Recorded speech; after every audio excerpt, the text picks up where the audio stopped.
Alors voilà, je tiens encore à rendre grâce et gloire à Dieu sur un point et à dire que Dieu est celui qui prend tendrement soin de nous et nous protège et nous prépare à tout, même à tout choc émotionnel. Il prend tendrement soin de nous que il prend tellement tendrement soin de nous que même il essaie de nous prévenir, de nous avertir et de nous protéger de tout choc émotionnel, de tout événement négatif, de toute mauvaise nouvelle ou des dégâts que pourrait faire ou des chocs que pourrait provoquer une mauvaise nouvelle dans nos vies, telle que la mauvaise nouvelle d'un décès. Et ben, j'en veux pour preuve que je l'ai vécu à 2 reprises et je tiens à rendre grâce et gloire à Dieu sur cette question. Il m'avertit à travers mon pasteur, qu'une sœur en Christ qui était malheureusement atteinte de cancer allait disparaître et c'est vrai que j'ai été très surprise de la manière dont il l'a fait parce que tout le monde était au courant que Dieu l'avait déjà guéri de son cancer. Elle avait d'ailleurs glorifié publiquement devant toute l'église Dieu pour ça. Donc Dieu l'avait réellement guéri de son cancer. Seulement des années plus tard, après qu'elle ait glorifié Dieu pour la guérison de son cancer, le moment de sa mort était arrivé. C'était tout simplement ça. Même si Dieu l'avait déjà guéri de son cancer, je ne pense pas que ce soit ce dont elle soit décédée. Il y a simplement que, comme tout être humain, nous naissons et nous vivons, mais nous savons qu'à un moment ou à un autre, c'est dans l'ordre des choses. De la même manière qu'on vient à la vie, on vient aussi à la mort. C'est-à-dire qu'il y a un moment où l'heure du décès est arrivée, même si c'est un moment que nous souhaitons voir arriver le plus tard que possible. Et donc il l'avait fait pour cette sœur, et je rends grâce et gloire à Dieu qui a vraiment tendrement pris soin de moi en me l'annonçant avec douceur à travers mon pasteur. Mais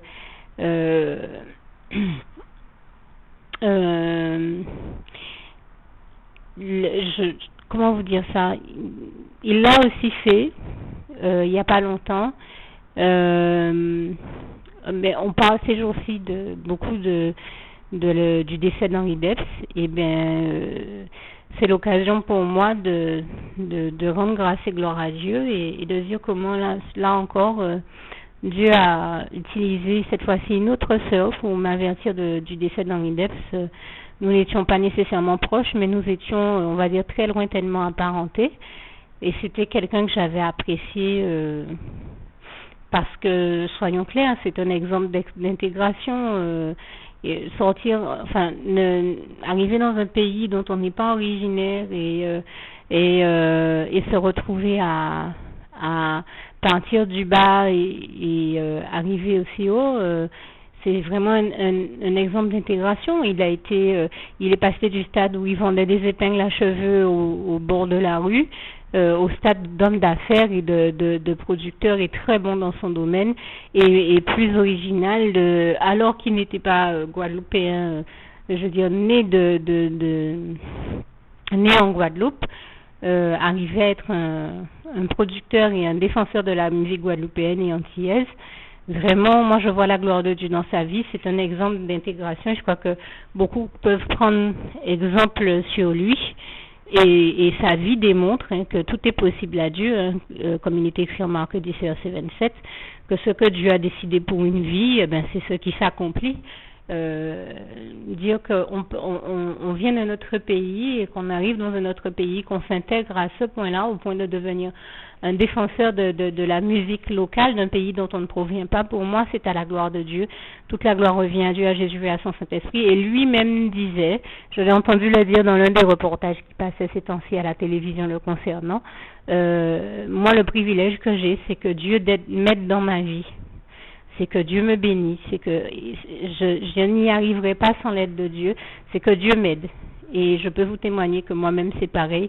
Je ne peux pas me passer de l'amour de Dieu, de Jésus-Christ et de son Saint-Esprit, ni de son aide, ni de son secours, parce que sans lui, je ne vois pas comment je ferais. Et c'était un peu le sens du propos de Debs, même s'il n'a pas exprimé vraiment en ce sens-là. En tout cas, il disait que le privilège qu'il a, c'est que Dieu l'aide.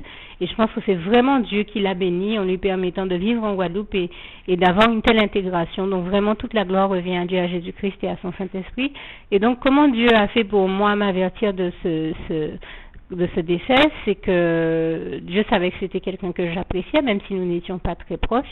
Et il a utilisé une sœur en Christ qui s'est mise à me parler de Debs. Et je me suis dit, tiens, ça fait presque 20 ans que nous sommes amis. Et je n'ai jamais entendu, en 20 ans d'amitié, me parler de Debs. C'est bizarre. Est-ce que le Seigneur n'est pas en train de me dire quelque chose à travers ça? Et c'était bien le cas. Je pense que Dieu était en train de m'avertir du décès de Debs, juste pour que je n'en sois pas choquée quand je recevrai la nouvelle, parce que c'était vraiment très peu de jours avant que Debs ne meure. Et je vous dis, peut-être même pas une semaine après, j'apprenais le décès d'Henri Debs.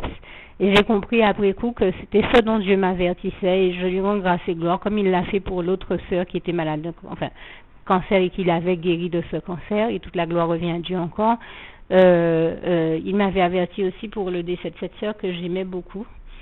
Et en tout cas, je rends grâce et gloire à Dieu, et j'espère que ce petit témoignage arrivera en bénédiction à d'autres, et sera une occasion pour eux d'être consolés aussi, parce que le sens de mon propos, c'est de dire que toute chose concourt au bien de ceux qui aiment Dieu, comme il est écrit, et qui sont appelés selon son dessein, comme il est écrit en Romains 8, verset 28, car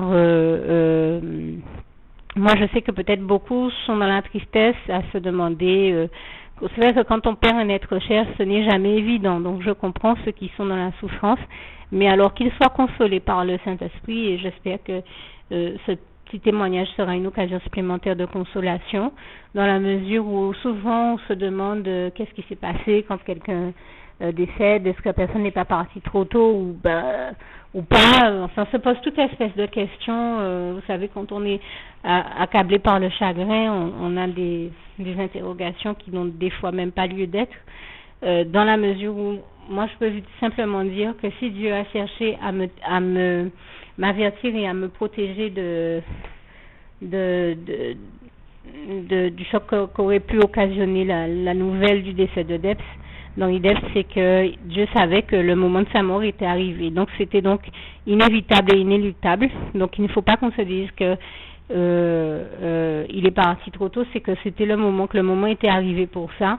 Et que vraiment le souhait de mon cœur pour ceux qui ont du chagrin par rapport à ça, je les comprends, puisque comme je l'ai dit, moi-même j'étais moins tellement apparentée à lui, mais c'était quelqu'un que j'appréciais, donc je comprends que ce n'est jamais évident de perdre un proche, et là je parle pour ceux qui sont plus proches de lui, mais qu'ils tiennent bon, qu'ils soient consolés, parce que et qu'ils comprennent que bon, c'était inévitable, donc qu'ils ne perdent pas de temps à rester dans un chagrin, une souffrance qui serait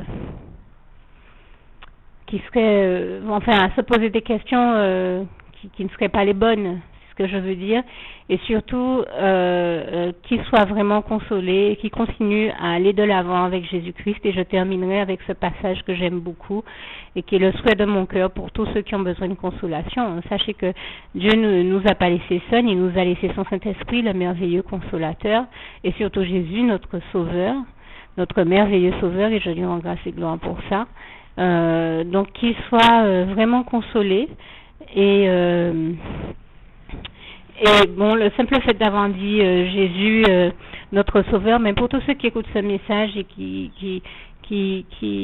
s'en retrouvent touchés, j'ai dit que Jésus est notre merveilleux sauveur. Encore faut-il prendre le temps aussi de l'accepter comme son sauveur personnel. Donc que tous ceux qui n'ont jamais fait cette prière n'hésitent pas à la dire à haute voix. Ils peuvent se mettre dans leur chambre ou toute pièce où ils peuvent prier le Seigneur en paix sans crainte d'être dérangés ou de déranger les autres, et simplement adresser cette prière à haute voix. Quand je dis à haute voix, pas de manière à ce que tout le voisinage l'entende, mais je veux dire de manière audible, tout simplement, même si on reste discret. Donc Seigneur Jésus, moi, vous dites votre nom et votre prénom, je t'accepte comme mon sauveur personnel, le seul maître et roi de ma vie. Merci Seigneur de m'accorder tous les péchés, la grâce de ton pardon et de ta miséricorde pour tous les péchés que j'ai commis tout au long de ma vie et de m'amener avec toi dans tes bras d'amour au paradis au moment où le bon moment sera arrivé pour ça. Et merci Seigneur de sauver et de prolonger ma vie aussi. Et c'est au nom puissant du Seigneur Jésus-Christ que j'ai fait cette prière. Et que le Seigneur vous bénisse encore abondamment, puissamment, richement. Et donc, je le disais tout à l'heure, le souhait de mon cœur pour vous tous se résume avec ce verset que j'aime beaucoup, Philippiens 4, verset 7, donc. Et la paix de Dieu qui surpasse toute intelligence gardera vos cœurs et vos pensées en Jésus-Christ. Car n'oubliez pas que Jésus-Christ est le chemin, la vérité et la vie. Nul ne va au Père Dieu sans passer par le Fils Jésus-Christ. C'est Jean 14, verset 6. Et ce passage signifie de manière explicite que si nous voulons aller au paradis, si nous espérons pouvoir aller au paradis, il s'agit de commencer par venir en toute sincérité, ouvrir son cœur à Dieu sincèrement et venir à lui humblement en lui disant, en lui faisant la prière qu'on a fait tout à l'heure, en acceptant Jésus-Christ comme son sauveur personnel. Mais si vous l'avez faite, vous l'avez déjà accepté comme votre sauveur personnel et que le Seigneur vous bénisse encore.